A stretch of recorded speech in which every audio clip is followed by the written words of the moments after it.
Estamos estudiando el Sermón del Monte y ustedes saben que el Sermón del Monte son las enseñanzas que el Señor Jesucristo dio a sus discípulos, que tiene que ver con el carácter de los creyentes, con el carácter de la iglesia. Si bien es cierto, esto se dio en Mateo, pero a través de los siglos llega a cada uno de nosotros como la exigencia que tenemos que tener para vivir una vida como hijos del Rey. Hoy hablaremos un tema especial, complicado, que tiene que ver con el adulterio. Jesús y el adulterio es el título de este mensaje. Vamos a ir a Mateo capítulo 5, versículos 27 al 30 y vamos a leer. Así dice la palabra del Señor. Oísteis que fue dicho, no cometerás adulterio.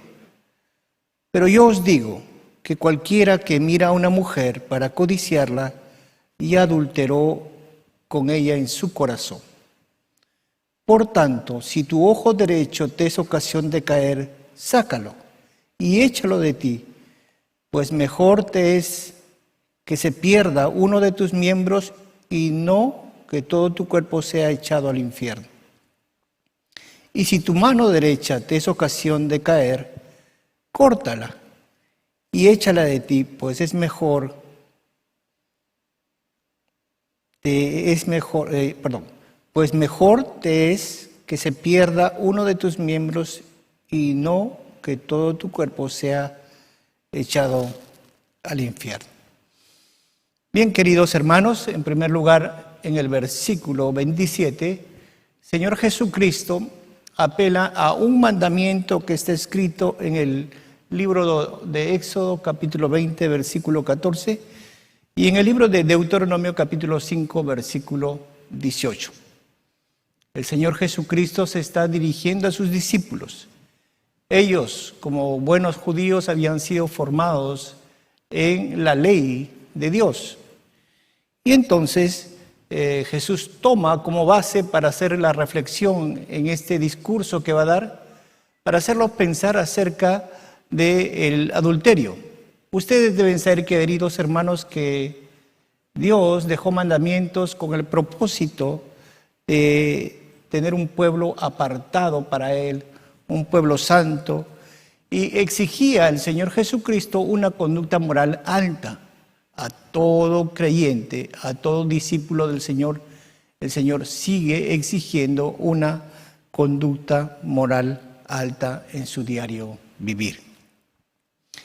El séptimo mandamiento dice, no cometerás adulterio. En este mandamiento, el propósito de Dios es proteger a la familia, proteger la santidad en el matrimonio. Y es por eso que ordenó a su pueblo no practicar cualquier acto sexual fuera de los límites del matrimonio. Recuerden, queridos hermanos, que el pueblo de Dios se encontraba en un contexto donde las naciones de su alrededor permitían muchas prácticas sexuales desenfrenadas y sin reglas. Pero Dios traza límites claros sobre la sexualidad en su pueblo, sobre la sexualidad en el matrimonio. En Génesis 2:24, el Señor dice que el hombre y la mujer se unirán y serán una sola carne.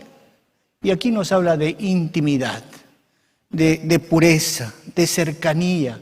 Entonces el hombre y la mujer se unen para vivir una cercanía muy profunda, cercanía que Dios estableció como importante y buena, lo que nosotros ahora llamamos matrimonio.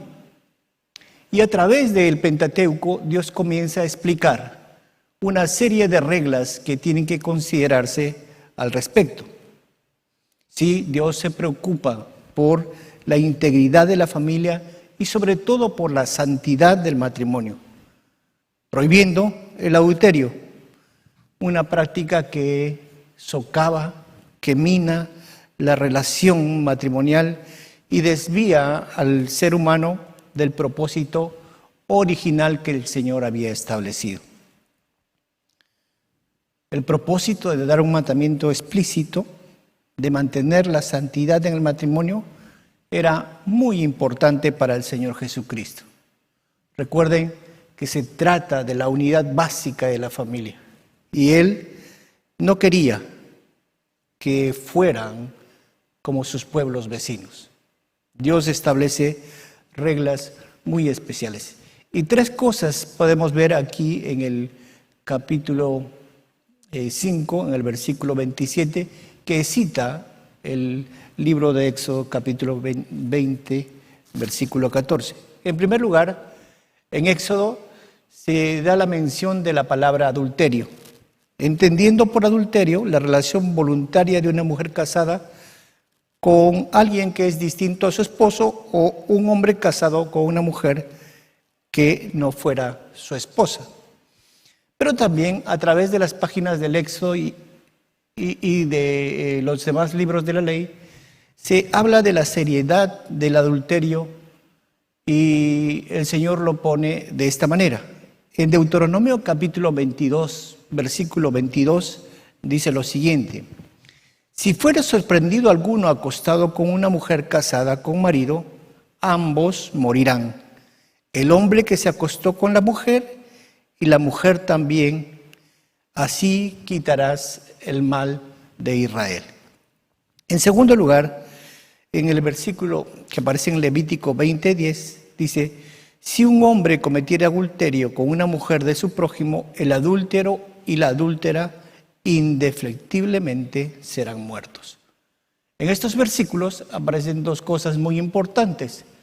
Primero, menciona que el adulterio es algo que está mal, que Dios no lo aprueba, mas Dios lo condena.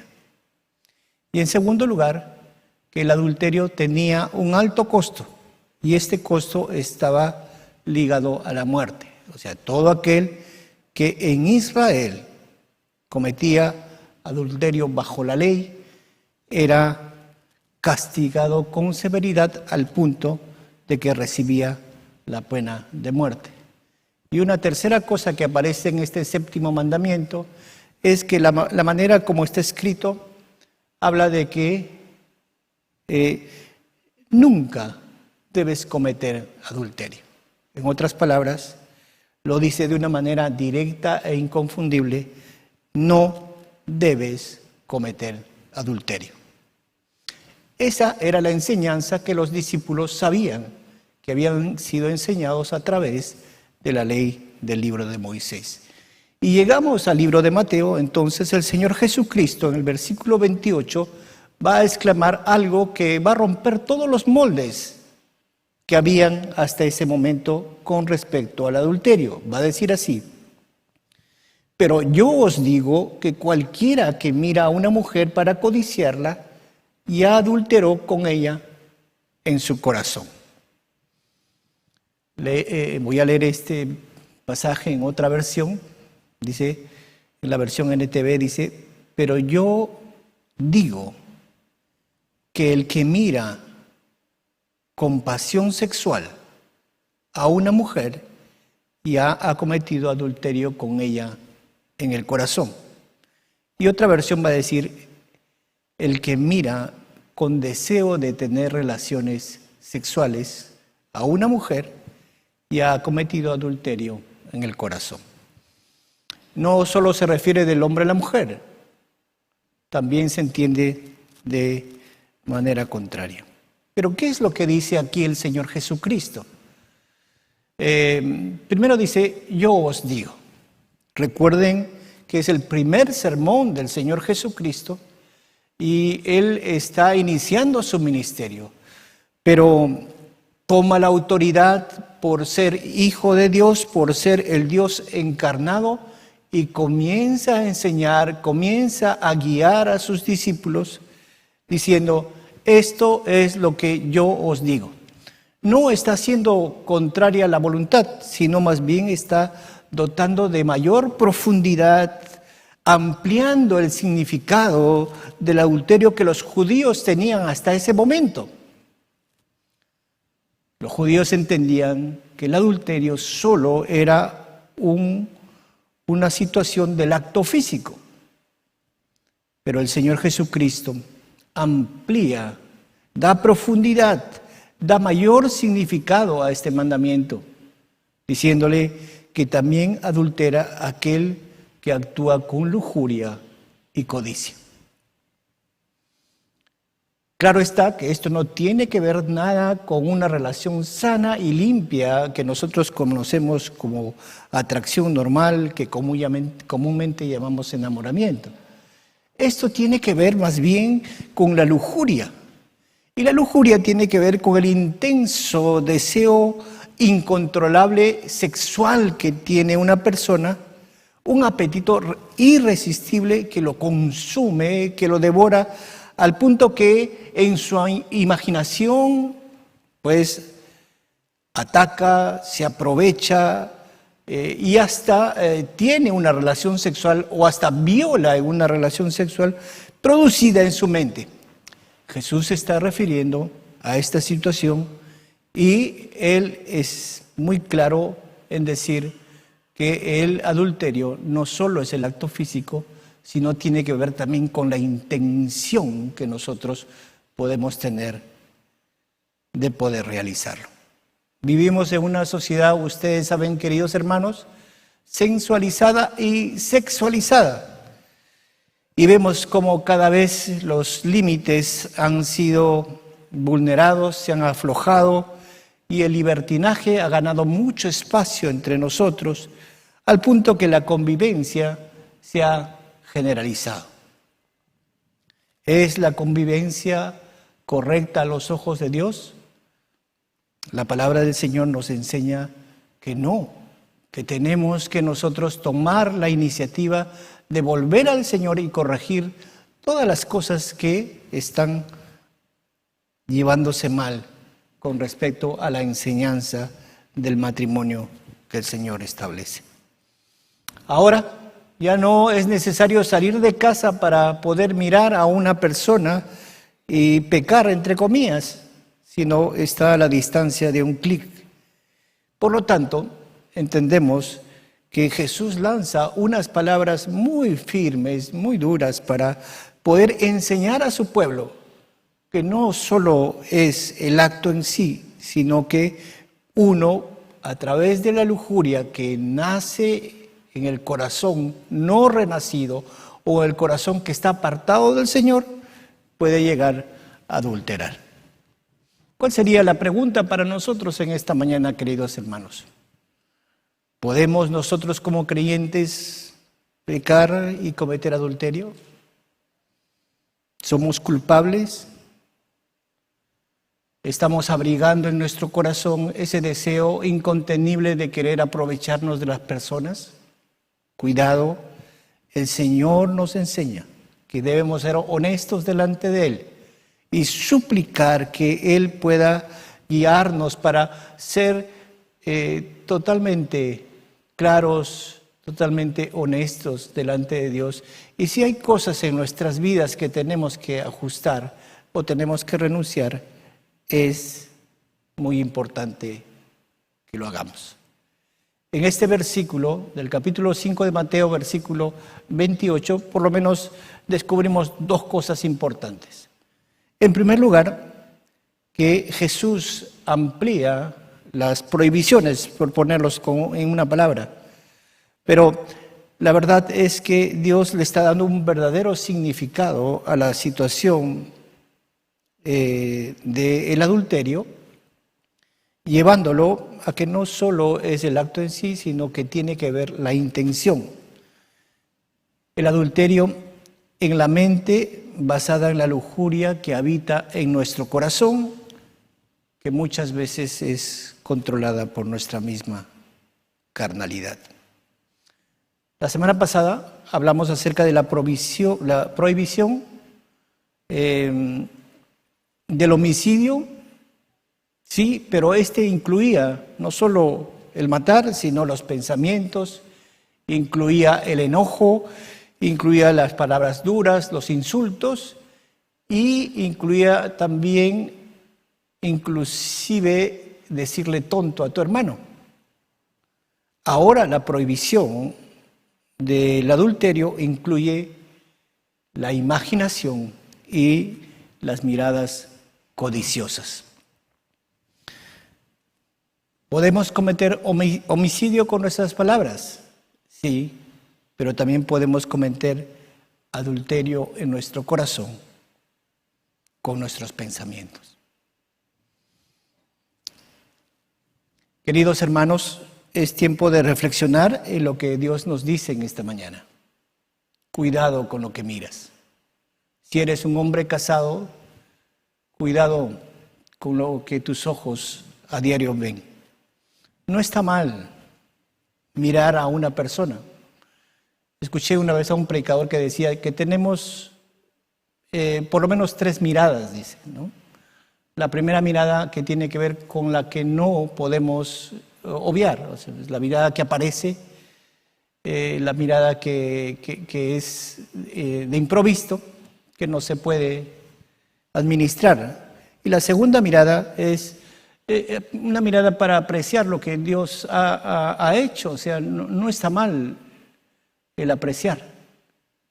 Lo que está mal es la tercera mirada, que busca uno aprovecharse de la persona. Lo que el Señor aquí condena es que nosotros no debemos mirar con lujuria, no debemos codiciar.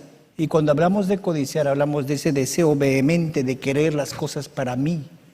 O sea, si yo veo a una persona y la deseo para mí, entonces estoy infringiendo lo que el Señor nos enseña. Queridos hermanos, eso tiene que ver mucho con la indisciplina de nuestros ojos. La indisciplina de nuestros ojos no es otra cosa que la indisciplina de nuestro corazón. Y nuestra imaginación obedece a lo que nuestro corazón abriga. Por lo tanto, nosotros podemos tener un corazón que honra a Dios, una mirada que honra a Dios, pero también podemos tener una mirada que deshonra a Dios, una mirada o pensamientos que sean vergonzosos, y podemos decir que nuestra imaginación puede volar y puede producir un incendio entre nosotros. Jesús está enseñando que no solo es lo que has aprendido en la ley, sino que debes reinterpretarla de una manera correcta. Y en segundo lugar, este pasaje nos abre la posibilidad a todo tipo de inmoralidad. Al ser una situación que ya no está en el acto físico, sino en la intención, en la codicia o la lascivia, entonces toda situación que uno puede imaginarse, el adulterio, la fornicación, pensamientos inadecuados, concupiscencia o otras similares, ya que puedan darse por la mirada de una persona, ya se convierten en adulterio. Jesús enseña a sus seguidores que debemos decir no a todas las prácticas sexuales incorrectas. ¿Por qué? Porque apartan a Dios de nosotros. En tercer lugar, miremos por un rato que el adulterio siempre trae consecuencias. Y he puesto 3 consecuencias. El adulterio, en primer lugar, es un pecado contra nosotros mismos. En segundo lugar, es un pecado contra la familia. Y en tercer lugar, es un pecado contra Dios. Dice la Escritura que cuando nosotros cometemos adulterio, pecamos contra nosotros mismos. Esto lo dice Proverbios. Veamos algunas cosas. Pero antes de eso, yo podría agarrar mi teléfono o mi tableta o esto y tirarlo, ¿ok? Lo podría hacer porque está en mi voluntad hacerlo. Pero lo que no puedo corregir es la acción de consecuencia que viene por esto. Entonces, si yo lo tiro, se puede romper y dejar de funcionar. Entonces, sucede lo mismo con el adulterio. Yo puedo decidir cometerlo o no, pero si lo cometo, entonces tengo que asumir las consecuencias. Y para esto es muy interesante lo que dice Proverbios capítulo 5, que les invito a leer, por favor.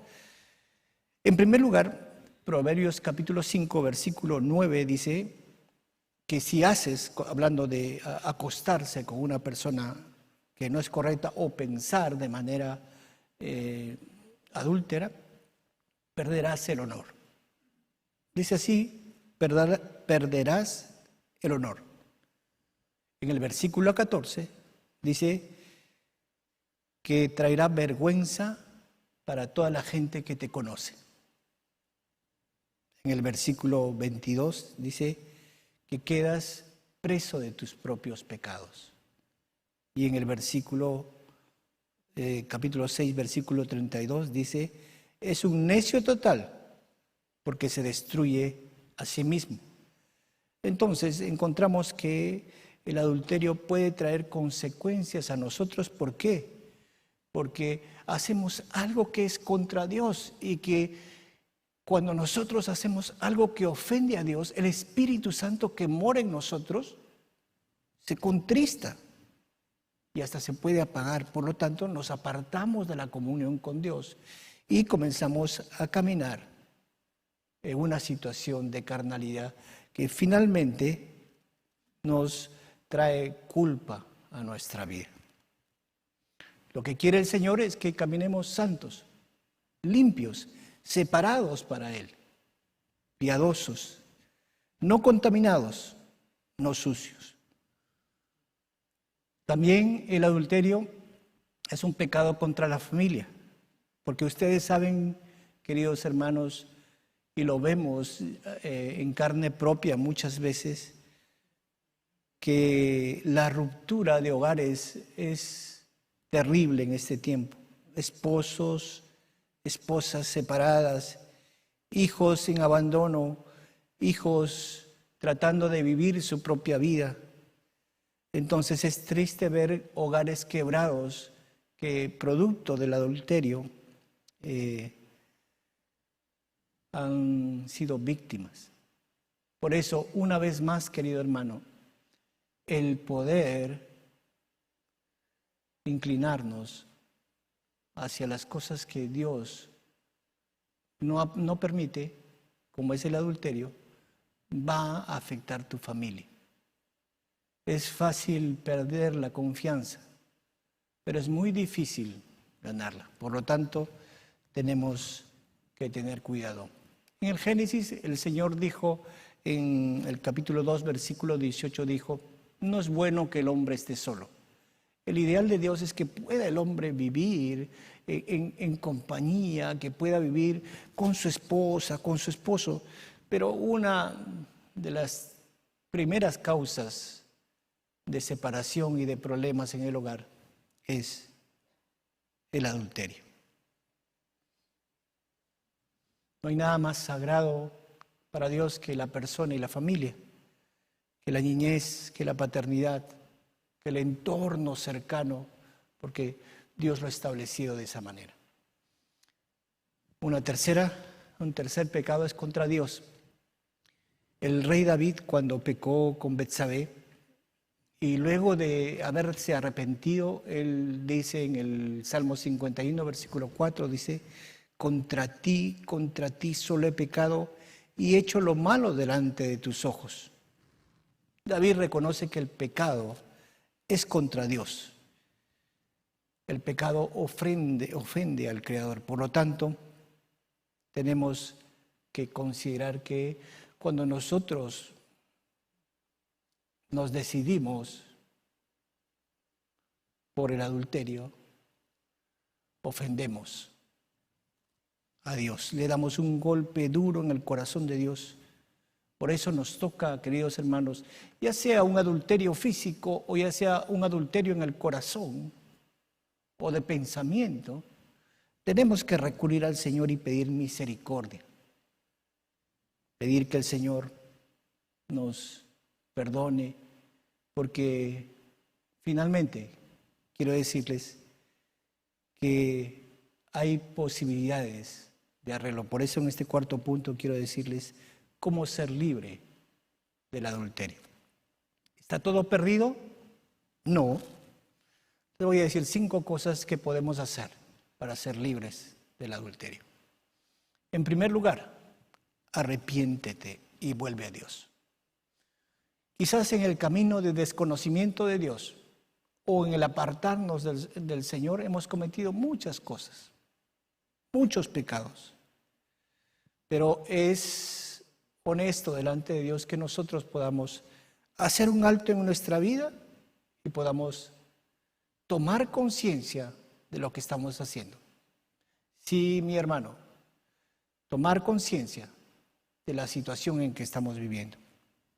Ahora debemos arrepentirnos. Si yo estoy en una relación adúltera, yo tengo que pedir perdón a Dios. Y si yo soy una persona que en mi mente tiene pensamientos codiciosos y lascivos, entonces es tiempo de arrepentirnos. Es tiempo de volver al Señor. Volver a una relación cercana con el Señor. Desarrollar delante del Señor un respeto sobre lo que Él dice que es bueno para mí. Cada día debemos buscarle y cada día debemos orar por nuestras debilidades para que el Señor se fortalezca en nuestro corazón y podamos nosotros vencer la tentación que se presenta. En segundo lugar, el versículo 29 y 30 nos enseña que debemos, literal lo dice, sácate el ojo, córtate la mano.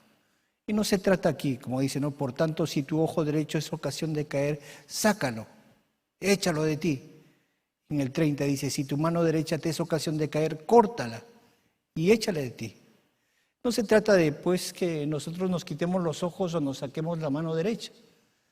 Aquí lo que habla es de renunciar, de cortar aquella relación, aquellos pensamientos que son incorrectos en nuestra vida. Dice el texto bíblico, mejor te es cortar, renunciar, sacar de nuestra vida, hacer una cirugía espiritual en nosotros para evitar que caigamos en la tentación. Recuerden, queridos hermanos, que no hay sacrificio más grande que cuidar nuestra relación con Dios. Por eso el Señor exige obediencia a cada uno de nosotros. Pensemos, queridos hermanos, si uno mira para codiciar y adultera en el corazón, en otras palabras, tenemos que cuidar nuestros ojos, porque nuestros ojos, estimulados muchas veces por la carne en nuestro corazón, es el punto de origen de la tentación. Entonces, por lo tanto, tenemos que cuidar lo que miramos. Tenemos que cuidar lo que vemos. Si tú eres casado, querido hermano, mira con cuidado que no puedes ir por todo lado mirando a otra mujer. Dios te ha dado a la mejor mujer para estar a tu lado. Por lo tanto, debemos considerar eso.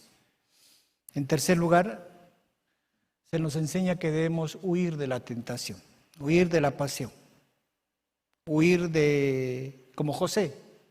¿Se acuerdan la historia de José cuando la esposa de Potifar le insinuaba para acostarse con él? Él tomó una decisión radical. Sí, y esta decisión es huir. Es una de las mejores maneras de poder vencer el pecado. Y en este caso, el adulterio. Salir de ahí, como acabamos de ver, cortarte la mano, sacarte el ojo, o sea, renunciar, cortar aquellas cosas para que podamos nosotros agradar al Señor. También nuestro querido apóstol Pablo en el libro de Timoteo nos enseña, y sobre todo a los jóvenes, que debemos huir de las pasiones juveniles. En cuarto lugar, seamos drásticos con la tentación. Tarjeta roja, si no apenas aparezca, hay que sacarle tarjeta roja. ¿Por qué? Porque si nosotros comenzamos a coquetear con la tentación, es muy probable que finalmente deshonremos al Señor. Job, en el capítulo 31, que hemos leído hace unos días, nos dice: hice pacto con mis ojos de no mirar con codicia sexual a ninguna joven. Y eso se trata, de que nosotros aprendamos a administrar nuestras vidas, que nosotros seamos guiados por el Espíritu y por el dominio propio que el Espíritu nos da de saber qué es lo que tenemos que mirar. Y cuando tenemos que bajar la mirada, o cuando tenemos que huir, o cuando tenemos que cortar, es importante que nosotros tomamos la decisión de, frente a dos caminos, optemos por el honrar al Señor. Además, 1 Corintios capítulo 10, versículo 13 dice que ninguna tentación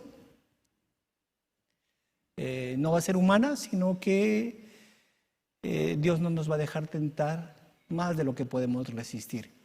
Porque juntamente dice, con la tentación enviará, ¿qué? La salida. O sea, uno no puede decir yo pequé porque fui muy débil. No, siempre Dios nos da la salida. Y finalmente, queridos hermanos, en quinto lugar, desarrollemos cercanía en el hogar. Desarrollemos una buena relación en la familia, una buena relación con la esposa, con el esposo. Si eres soltero, el apóstol Pablo nos dice que debes casarte. Mejor es casarse que estarse quemando, dice. Pero si eres tú casado, no te separes. Ora al Señor. Primero tienes que deponer el orgullo, el ego, y busca a Dios de corazón. Pide ayuda, pide consejo y no te cierres a la posibilidad de poder reconciliarte con tu pareja. Dice el Señor en su palabra que nosotros no debemos casarnos para un día, sino que tenemos que hacerlo para toda la vida. Eso entendemos en la palabra de Dios. Por lo tanto, nos toca trabajar. Si, hermano, usted está viviendo una situación así, trabaje, busque ayuda, busque consejo. Estamos acá para servirle. Pero no rompa su matrimonio. Deje el orgullo a un lado. Usted es un hijo de Dios. Usted es un hombre o una mujer redimida por Dios. Por lo tanto, no se deje llevar por los pensamientos de este mundo. No se deje llevar por la carne. Busque a Dios y el Señor lo va a sostener. El deseo de Dios es que nuestro matrimonio sea honroso. Así lo dice Hebreos, capítulo 13, versículo 4. Sea el matrimonio honroso en todos y el hecho sin mancilla. Ese es el deseo de Dios, querido hermano. Un matrimonio puro, un matrimonio honesto, un matrimonio transparente, un matrimonio donde haya fidelidad. Eso es lo que busca el Señor. Pero también hay una advertencia. Si jugamos con fuego, nos podemos quemar. Que el Señor nos ayude, queridos hermanos, a poder ser instrumentos de bendición. A que nosotros podamos ser esposos que guarden sus ojos solo para su esposa, solo para la persona que Dios ha separado para él. Y si tú, mi hermano, estás pasando una situación donde no puedes dominar tus ojos, ven al Señor. Abre tu corazón al Señor y pídele que el Señor haga esa cirugía en tu corazón, que cambie ese corazón duro, que te renueve para que puedas mirar de manera como el Señor quiere que miremos. Vamos a inclinar nuestros rostros y vamos a orar. Padre Dios, Señor, tu palabra nos dice que debemos cuidar nuestros ojos, nuestro corazón, porque, Padre, el adulterio va más allá del acto físico. Señor, que uno con los pensamientos, con las intenciones del corazón, puede deshonrarte. Señor, ayúdanos como iglesia, como creyentes, como discípulos tuyos, a guardar el corazón, a guardar los ojos, a decirle no a la tentación, a huir, Señor, a arrepentirnos, Señor, si es que hemos estado en caminos de este tipo. Señor, en tus manos estamos. Rogamos en el nombre de Jesús que hagas una profunda operación en nosotros, Señor, en cada uno de tus hijos que está sufriendo esta situación, que no se separe, que busque a Dios, que entregue sus ojos y su corazón al Señor. Danos que sea así, danos una iglesia santa, que respete el matrimonio, que respete, Señor, lo que tú has dado en tu palabra. La gloria y la honra sea a ti, Señor. En el nombre de Jesús. Amén.